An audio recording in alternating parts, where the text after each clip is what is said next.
தன்னுடைய மாற்றத்தை இன்றிலிருந்து தொடங்கினால் மிகப்பெரிய வெற்றி. வீட்டுக்கு போயிருக்கிறார் குருநாதர். ஏழ்மை ஏழ்மை ஏழ்மை, அவ்வளவு ஏழ்மை. குருநாதர் கேட்டாரா, சாப்பாட்டுக்கு போயிருக்கிறாங்க, தேசாந்திரம் போனவங்க வழியில பார்த்திருக்காங்க வீட்டை, என்ன பண்றீங்கன்னு கேட்டாங்களாம்.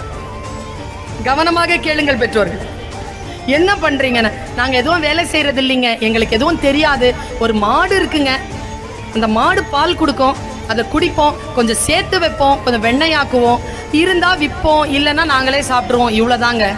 எவ்வளோங்க கொடுக்கும்? இன்னும் 1 லிட்டர் 2 லிட்டர் கொடுக்கும். அப்படியா, சரி அப்படின்ட்டு அவர் கிளம்பிட்டாரு. கிளம்பும் போது என்ன பண்ணிருக்காரு, ஒரு கொஞ்சம் தூரத்திலேயே போய் ஒரு சீடனை கூப்பிட்டு, டேய் வா, என்ன குருவே, போ, போயிட்டு அந்த மாடு இருக்குல்ல, ஆமா, அத காட்டுல துரத்தி விட்டுருனார். ஐயோ செத்துருவாங்க அவங்க. சொல்றத கேளு, துரத்தி விடுனாங்க. நான் என் பெற்ற தாயின் ஆணையாக சொல்லக்கூடாது, சொல்கிறேன். என் மகனிடத்தில் சில விஷயங்களை நான் அப்படி செய்ததனால் இன்றைக்கு அவன் மிகப்பெரிய வளர்ச்சியை அடைந்து கொண்டிருக்கிறான்.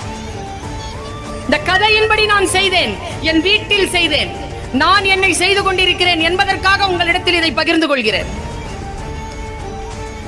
துரத்தி விட்டுற மாட்டேன் நானா. நேரா போய் குருநாதர் சொல்றான்னு எடுத்துட்டு போய் மாட்டை விட்டுட்டாங்க.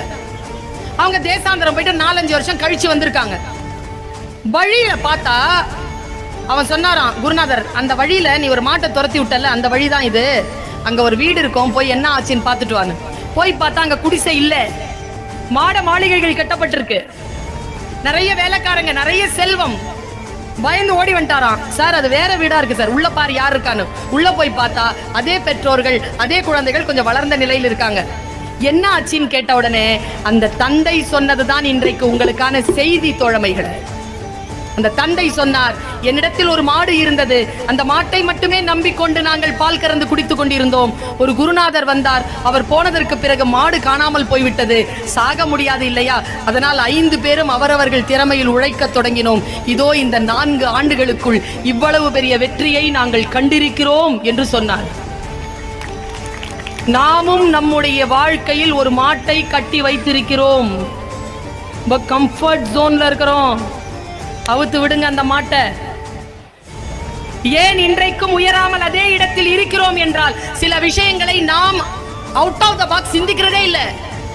மழை பெய்யுது இல்ல, வீடு ஒழுகுது இல்ல, பாத்திரத்துல தண்ணி பிடிச்சி யூஸ் பண்றோம்ல, கொஞ்சம் வெளியில வந்து பாருங்க, அதே மழைதான் பொழிகிறது, கடலும் ஆறும் கிணறும் நிரம்பி கொண்டிருக்கின்றன. பாத்திரம் பெருசா இருக்கணும்.